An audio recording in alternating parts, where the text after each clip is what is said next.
into this world through you, Jesus, and lives through us, through those who believe in faith, what has always been true of us, that we are your children, that the light is in us. So help us to have that faith, Lord, today, as we even explore this topic of light. Lord, so many of us are going through different circumstances right now during this season.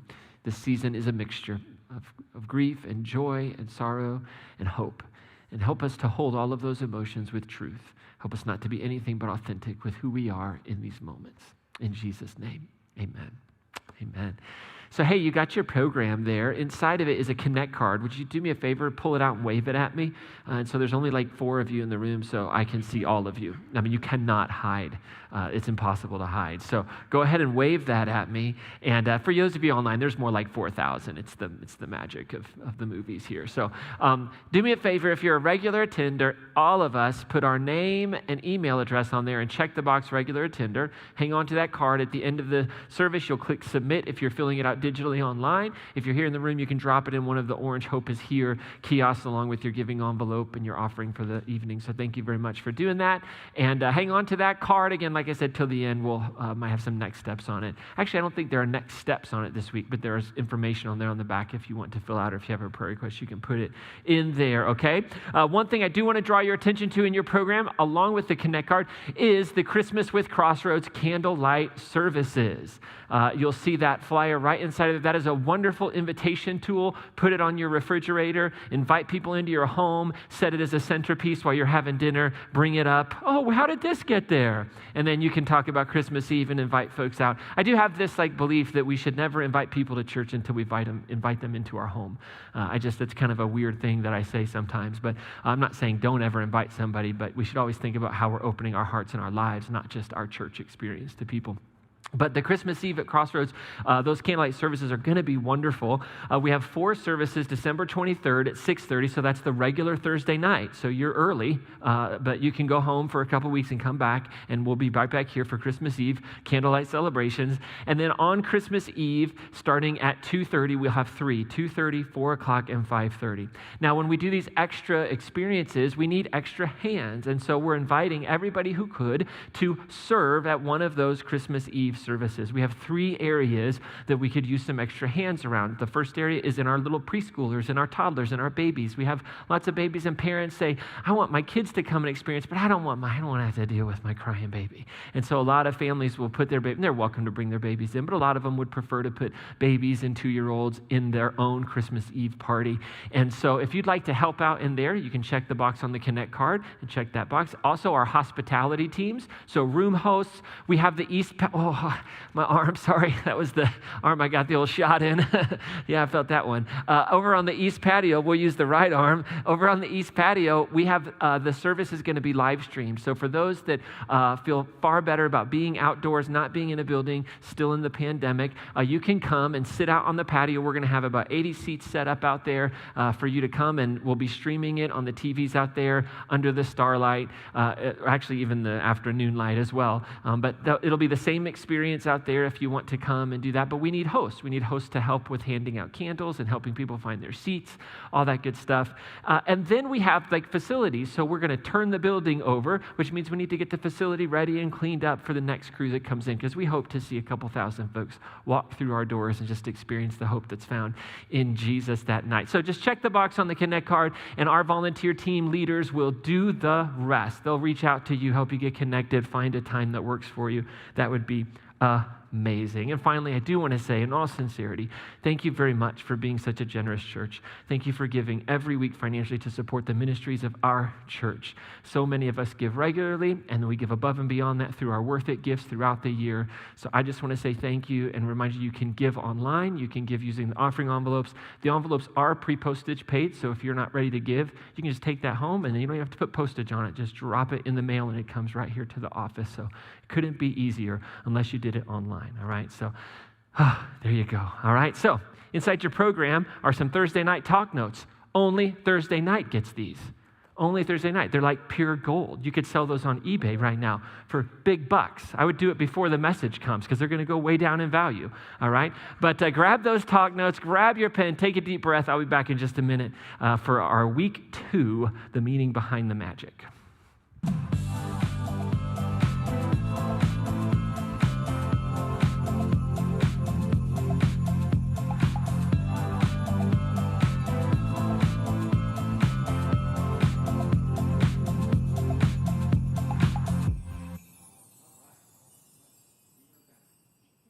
I got a little chance to take a breath, so good to see everybody. I do enjoy our Thursday nights. I'm grateful for those of you that come and those of you that are able to be here and be a part of this, so it's awesome. But I would also encourage you, if you can come on Sunday, it's going to be a fun day. I mean, it's not going to be as good as this message because this is killer, but I'm just kidding. I downloaded it like 5 minutes ago. I really have no idea if it's any good or not. We'll find out in just a second. So listen, every teaching series that we do around here, I have an anchor verse. It's kind of the verse that holds it all together, and I encourage folks to memorize this verse, not because that makes you a super person and God loves you anymore, but it's always good to get important, I think, passages in our hearts, in our lives. God uses them to encourage us. And it says in Luke chapter 2, everyone who listened, right? And that was talking about everybody who listened to the shepherds who came and told the story about the angel and the light in the night sky and all that stuff. They were astonished at what they told them. They were astonished at the magic of the moment, right? But Mary took all of this and reflected on it. Like Mary wanted to find the meaning behind it all. And I love that. And so what we're doing is exploring the meaning behind these really amazing stories. So if you missed week 1, I would encourage you to go back and drudge through it, because there's a whole bunch of just kind of like background for the way we want to look at these stories and the way we want them to speak to our lives. We want to take them very seriously without having to get caught up in the literal nature of them and get into arguments about that. But we want to look at the meaning and what these gospel writers were trying to accomplish as they wrote these stories for their audiences. I want to ask a question of you right now, and this is the question I want to explore this evening, is why December 25th? Why December 25th? Does everybody know what December 25th is? It's the day Santa Claus was born.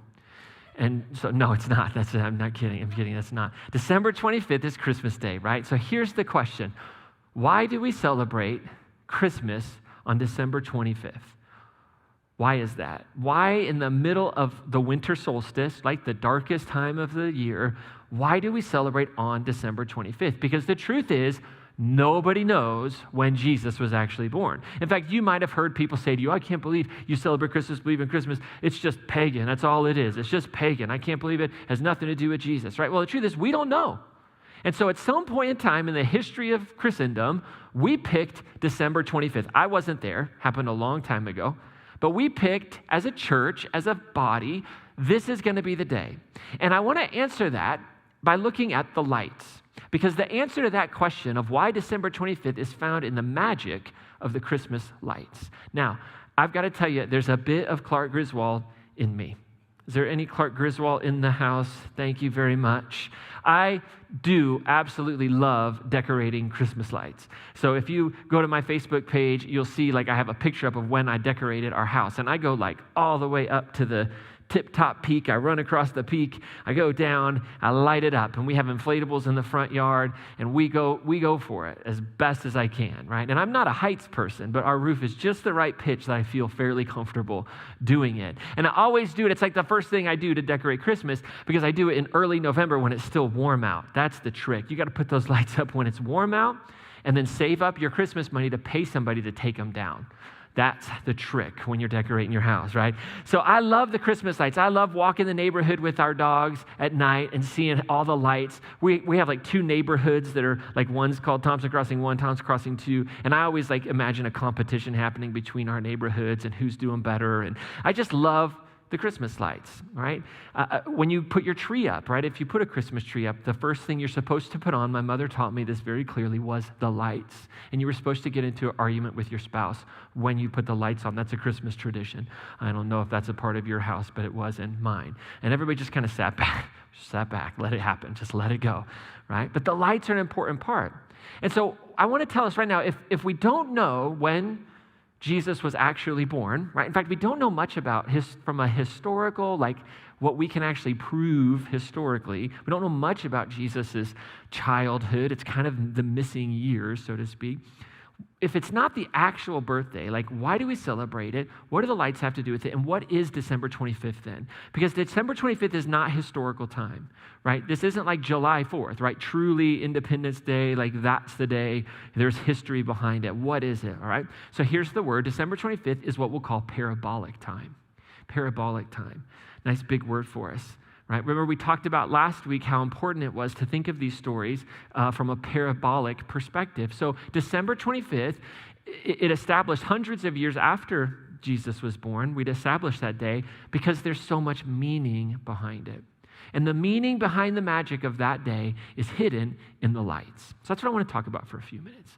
So if we were to be able to get in Bill and Ted's phone booth, if you're old like me and you know Bill and Ted's Excellent Adventure, and they could travel back in time or get in the DeLorean, if we could go way back into antiquity, we would see that darkness and light were prevalent all over the ancient world. These were some pretty drastic and dramatic themes that occur over and over again. So it really didn't matter what religion, what culture you were a part of. Generally speaking, in antiquity, and it carries even through today, we would say darkness is associated with things like chaos, fear, exile, lostness, the sense of evil lurking, Adele. We would think a lot of Adele when we think about darkness, her old friend. I don't know if you're familiar with that tune. That was a really bad joke that nobody got, I see. Okay. Not a lot of Adele fans in the room. All right. Okay, one. Okay, that's good, right? So darkness had this kind of negative, kind of fearful experience, right? And light was its counterpart. And light also carried with it, and it symbolized kind of the opposite of darkness. It symbolized order, peace, safety. It kind of symbolized the idea of enlightenment. When the light would shine, there would be knowledge that would be coming forth. It would symbolize visions. People would have visions or epiphanies. And so this idea of darkness and light are really central symbols in antiquity. In both Judaism, right? The first part of the Christian scripture would be the Jewish Bible, right? The Old Testament. So we see light and dark imagery right from the beginning, right? The Jewish opening creation account says that in the beginning, God said, "Let there be light," and there was light. Before the sun.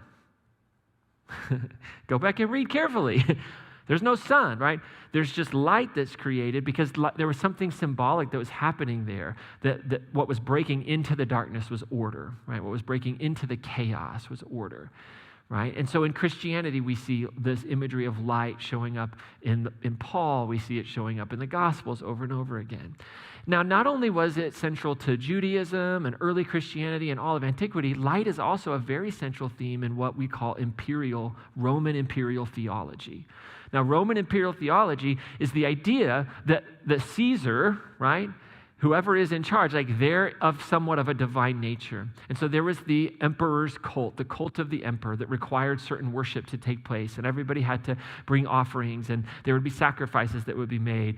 So in Roman imperial theology, light has a huge significance. So we see it clearly, most clearly really, in the stories that surround the birth of Caesar Augustus. Now, if you remember, the claims of the gospel and what we know historically is this idea that Jesus was born in the time of Caesar Augustus. Caesar was the Roman emperor who was born with the name Octavian.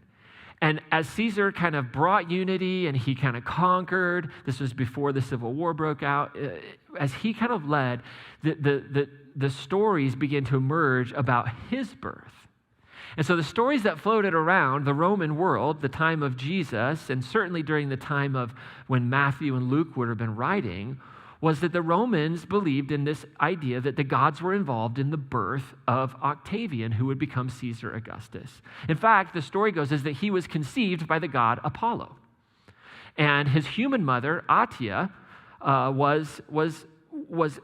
had some form of experience with Apollo, and then conception happens. And so he was called Son of God because Apollo was considered to be his father. And Apollo was the god of, you guessed it, light, the god of light, right? He was the god of light. He was also the god of order and reason. So think about those two things. So light, order, and reason. So on the night of his conception, Atia's husband, Octavius, has a dream, according to the story. And in that dream, he saw the sun rising from his wife's womb. And so Caesar Augustus became known as the son of the god the coming light into the world. And this is This is folklore that ended in and was the Roman imperial theology. This is why we worship Caesar. And it's really important that we understand that when we listen to the stories about Jesus, because the stories about Jesus are far more than meant to give us history. They're meant to give us a theological alternative to Caesar and his program. And when we talk about light, this is where we really can see it, right? So Caesar Augustus, son of the god Apollo, light coming into the world, right? Now, it's fascinating, and the reason why I think light in the darkness is such a central theme in the Christmas stories because it was so pervasive in Roman culture, especially when the Gospels are being written. And so the Gospel writers are pulling out. They're giving us the alternative. They're saying, no, Caesar's not the light of the world. Right? Caesar is not the Son of God. Jesus is. And that's what these stories are meant to tell us, right? So we can see throughout the different Gospels that tell us about the Christmas story between Matthew and Luke and kind of the prologue of John, we can see all this light imagery. So last week we talked about the star, right? The star that guided the wise men, right? So that's the first kind of bit of light we've talked about. We also know that Luke's angels show up on the scene with some shepherds and they shine.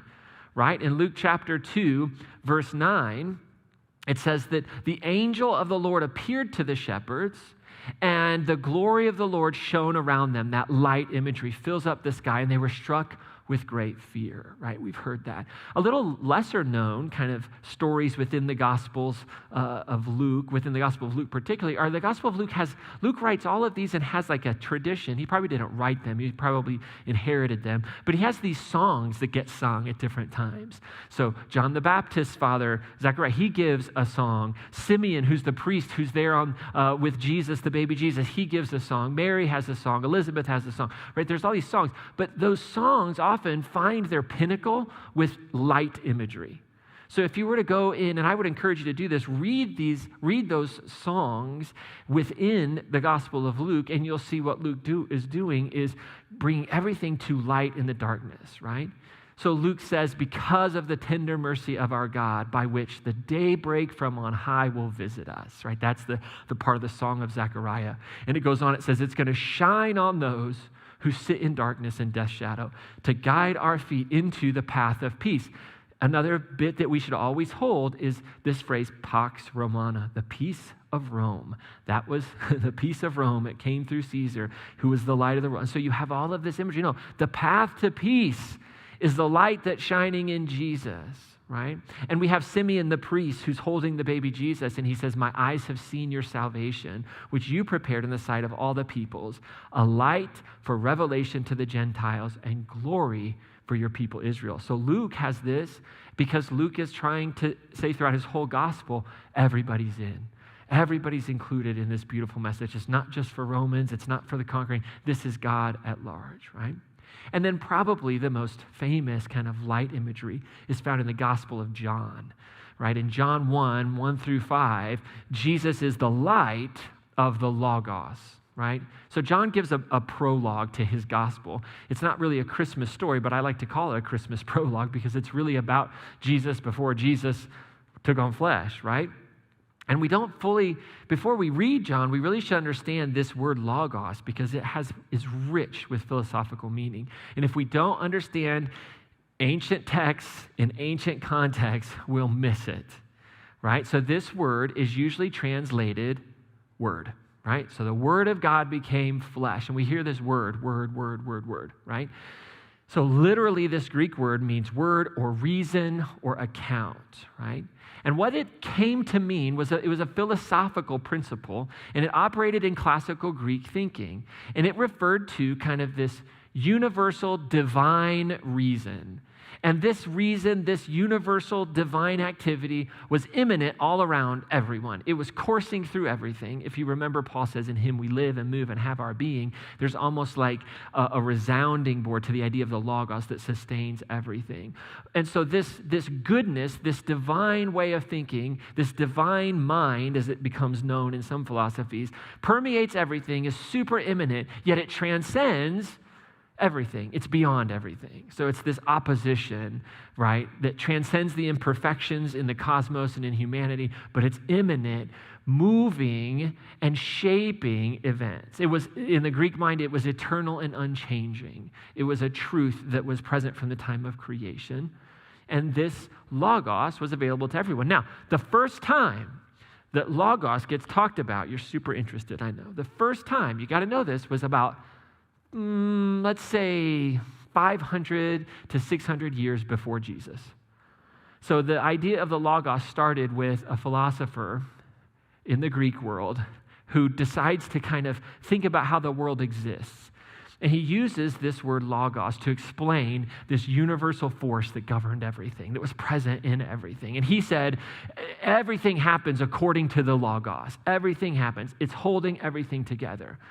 Right? And there's kind of two ways that this word would get used. The first would be around human reason, like there's this desire that we all have to make it all make sense, right? To hold it all together. But then there was also this divine reality that it would be used for, this word, that was truly holding everything and moving everything forward, revealing truth, right? Now, this early Greek philosophical tradition would grow over hundreds of years into a religion called Stoicism. And Stoicism held that every human being participated in a universal and divinely ordained community, that we're all part of the oneness kind of thinking. And then they would use this logos doctrine as a principle to help people understand how to behave morally, like what human law should look like. Right? And so the Stoics believed that to achieve freedom or happiness or enlightenment or salvation would mean you would kind of attune yourself to the wisdom of the logos, what they would call God, right? And that wisdom was manifested as the logos. That was believed, right? Now, the Greeks are in charge, then the Romans are in charge. In between all that is a philosopher you might have heard of called Plato.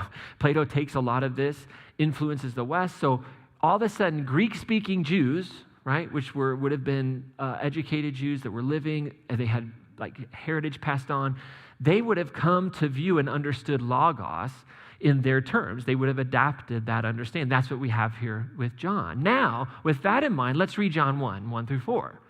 With understanding of over 500 years of the development of this idea of the logos. So this is what it says, and I kept the word logos, and I didn't translate it as words, so you can see how often John is using this, because John is co-opting a way of thinking and helping his community understand we're kind of talking about the same thing here. And Jesus is the revelation of what Stoics, Jesus is the revelation of what philosophers are grasping at, but we have the light, we have the truth. So John 1 says, in the beginning was the logos. And I don't think that John is talking about anything other than this Greek philosophical idea. Yes, in the beginning was the Logos, and the Logos was with God. This divine intention was with God. And the divine intention, the Logos, divine reason, was God. They were inseparable. And the Logos was in the beginning with God, and all things came to be through the Logos. So a Stoic would go, absolutely right, right on. And without the Logos, nothing came to be. Perfect. Right? Roman influenced philosophers, Greek influenced philosophers, they're on board. Now, John starts to give it a little twist. He says, without the Logos, nothing came to be. Okay, fair enough. But then he goes on and he says, what came to be through the Logos was life. Okay. And now it gets a little different. Now he says, but this life that came to be through the divine reason, the divine authority, the divine will, the mind of God, was the light of the human race. And the light of the human race shines in the darkness, and the darkness has not overcome it. And then we get to pick up the story of Jesus. So John's telling us that Jesus is the life that came through the Logos. I think John is talking very specifically, not about all life. He's putting a twist on this. He's like, the life that gives light, that sustains, that saves the world, the divine Logos came to exist within and was enveloped and was fully represented in this person, Jesus. This was the will. So John's Jesus is the life that came through the Logos and the light that shines in the darkness. He's directly combating ideas of light that would come from Caesar as the God of light, all these things. So Jesus is the driving force sent by God. And light conveys that. It's not the light of Caesar Augustus. It's not the light of Roman religion. It's the light of Jesus. And so through John's prologue, when he writes it, the Christian church over time extended the Stoic philosophy, the idea of that universal community, by claiming that this universal nature of salvation and the potential for all human beings existed to participate in it. And Jesus brought it. It was never going to be Roman peace. It was never going to happen through the warring. It was never going to happen through the culture that they were in. But this was a totally different way of life. So all that to say, why December 25th? Okay? Because what John is saying, what the gospel writers are saying in their stories is that the divine light, born in the darkest of night, brings the hope of the dawn to all creation. That's what the story is saying. It's not Caesar. Caesar didn't bring peace to the whole world. The Roman way of conquering and victory and violence isn't going to happen. And so the date of December 25th was decided in the middle of the 300s. So before then, Christians celebrated it in May. They celebrated it in April. Some celebrated it in, March, some in November. But around 350, Pope Julius, he was in Rome, and he said, here's the deal. December 25th is the date. It's the date. And what he was doing was he was integrating it with the Roman winter solstice festivals. He was integrating it with what the broader Roman culture would have continued to celebrate even as part of the Roman Catholic Church, the Roman Empire that had come under Constantine. Like he's taking and saying, we're redeeming this. And we no longer understand this as the birthday of the unconquered sun. That's what it was. It was the birthday of the unconquered sun because at the winter solstice, everything starts to shift. The sun that you were getting less and less of, now you start to get more and more of. So sun, S-U-N, was not conquered. And so now the Pope is saying, hold on a second. We got it wrong. So this is already built into our lives. What we're going to do is we're going to take this birthday of the sun and we're going to make it the Christian birthday of the true sun. And he gets this idea because Matthew and Luke and John are so obsessed with light. Light all around the work of Jesus, not just in his birth. In fact, in Matthew 4, he's quoting Isaiah 9. And he says, the people who sit in darkness have seen a great light. On those dwelling in a land overshadowed by death, light has arisen. And so Matthew is saying, look, this is what all of these things were pointing to. This is what Isaiah is talking about. And he takes that prophecy, which never was meant in the Jewish mind to relate to, Jesus. And he says, no, but that's the real meaning. Like, this is where it's happening. And so in our everyday normal life, as we think about Christmas and the meaning behind the lights, I just want to encourage you to follow Jesus into the darkness and let your light shine. If the meaning behind the light is that this way of Jesus is the true light, not empire, not governments of this world, but the government of what Jesus would talk about, of love, compassion, right? Of inclusion, of forgiveness. This was the way of Jesus. This is the heart of the Christian message, the gospel. And to follow that Jesus, to live, and that is to say, okay, I'm going to follow Jesus into the darkness because that's where Jesus goes. You want to find Jesus, go to the darkness. Go to the darkness. You want to see Jesus at work, you want to experience Jesus living right now, you take your light into the darkness and you'll experience it. Because that's the whole point of it all. And what is the darkness? Well, it's a person that's in pain, a person that is hurt, where there's hopelessness, where there's death, where there's discouragement, where there's brokenness, right? A lack of wholeness, right? If we're called to be peacemakers, we have to find the courage and the strength to take our light into the darkness. And when we're there, we let that light shine. Now, how do you let that light shine? Well, you just do something. You just do something in the darkness, right? You give something. You say something, you heal something, you just do. You wait and you listen and you go, what is God saying and how can I encourage? And so you do things like ring a bell. And when you ring that bell, you're shining a light in a darkness in a family that is struggling financially and knowing that there's a process and there are experts out there to help them get the help they need. We just shine the light, ring a bell. Right? We shine our light collectively when we give our time, our talent, and our treasure to things like The Adventure is Worth It. We come together to create ministries that bring hope into the darkness. You invite a neighbor over. Take a coworker to lunch. Buy him a coffee. Write an encouraging note to a discouraged friend or acquaintance that you can just tell. Like, listen for the whispers of God. When you're driving down the road and somebody just pops into your head, trust that that's God saying, hey, go shine a light in the darkness. And maybe you just pick up the phone and make a call. Hey, how are you doing? And if we'll do this, if we'll actually shine the light, if we'll go into the darkest places, here's what's so powerful. Light transforms fear. I don't know why or how, but light transforms fear into beauty. Like that fear, if we were to turn off all the lights in here, I grew up in church. I'm going to tell you the creepiest places to be without any lights on is a church. I mean, it is scary as can be. I can remember as a kid running through dark hallways just trying to find a light because it's creepy. But no matter where you are, if you're in a super dark place, like, man, it just can be alarming. It can be fearful. But if we were to then turn on these like outdoor little lights just faintly, all of a sudden it becomes beautiful because it looks like the stars in the sky, right? The stars that light it up. All of a sudden, what fear wants to take in control and wants to keep us from bringing light, like just a little bit of light. It doesn't just get rid of the darkness. It can turn it into something beautiful. The light of Jesus can turn something as fearful as death into something as beautiful as hope.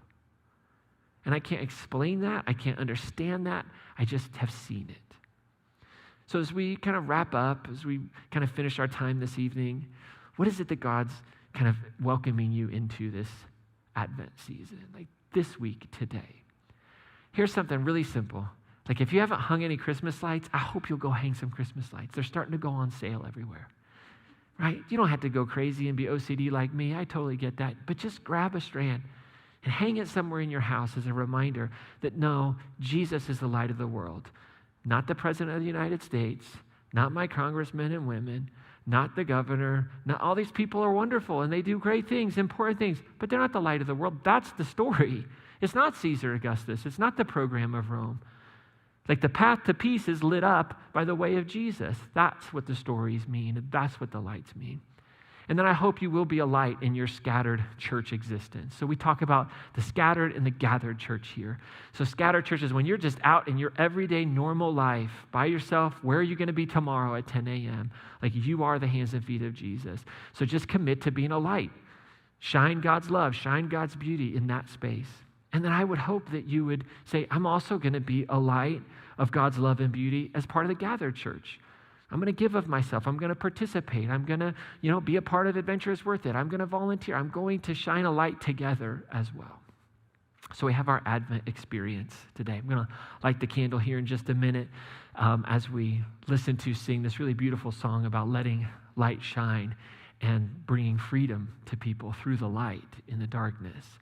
And as we move into this third weekend, we're pausing to just celebrate this light, right? And we're celebrating how it shines through us in whatever way. And we're asking God for more of that light. Give me more opportunities. Show me, open my eyes to where I can be your light. The Gospels say that John the Baptist was a witness of the light. He came for testimony, to testify to the light, John 1:7 says. So John the Baptist was one who his actions pointed to the true light, the Logos that became the light of life. Our lives can do the same. So we might ask ourselves as we light these candles this evening, how can I testify to the light of Christ? Like, how can my life shine? Now, don't fall in the trap. Sometimes when we ask questions like this, we start to feel guilty. Oh, I don't do enough witnessing. I just don't do enough. And then God is going to hopefully whisper or shout or give you a little love tap on the noggin and say, stop it. Stop it. It's not about trying harder to be a good light. That's not what it is. It's just about honoring the light that you have, the gifts that you have, the talents that you have, being a unique light. There's no other candle shaped like you. And holding to the fact that Christ in you is real. The light is in you and it is powerful. So every day we have an intention in our reading, and the intention for today says, today I will be a light through which God's love and beauty shine today. So as we sing this song, I want to invite you to come, and there's clickers over here. Hopefully they all work.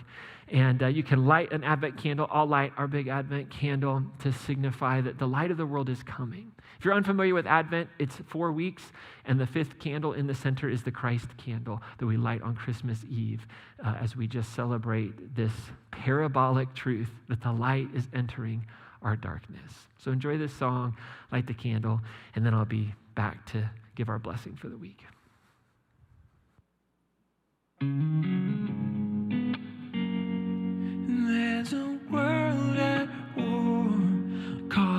suffering, silent casualties. Oh God, grant us peace in these sleepless nights. I can hardly breathe despite brutality. I know that we'll be free. I know that we'll be free. So let the light in, keep it shining. Let it break into the darkness. All the love dares us to see. We'll all be free. In these desperate times, love will hold us here. Love will join our hands, teach us to have no fear. So we lay our head down to wash their feet. When we see our brothers, oh, we'll all be free.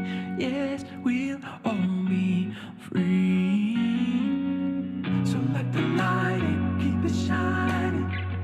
Let it break into the darkness. All the love dares us to see. We'll all be free. So let the light in, keep it shining. Let it break into the darkness. All the love dares us to see. We'll all be free. We'll be free, free. We'll all be free. We'll be free, free. We'll all be free. We'll be free, free. We'll all be free. We'll be free, free. We'll all be free. We'll be free, free. We'll all be free. We'll be free, free. We'll all be free. So let the light keep it shining. Let it break to the darkness. All the love dares us to see. We'll all be free. So let the light keep it shining. Let it break to the darkness. All the love dares us to see. We'll all be free. We'll all be free. That's what the light does. Brings freedom from the fear of the darkness. And that's the meaning behind the magic of December 25th. So don't ever let anybody tell you, oh, it's just a pagan holiday.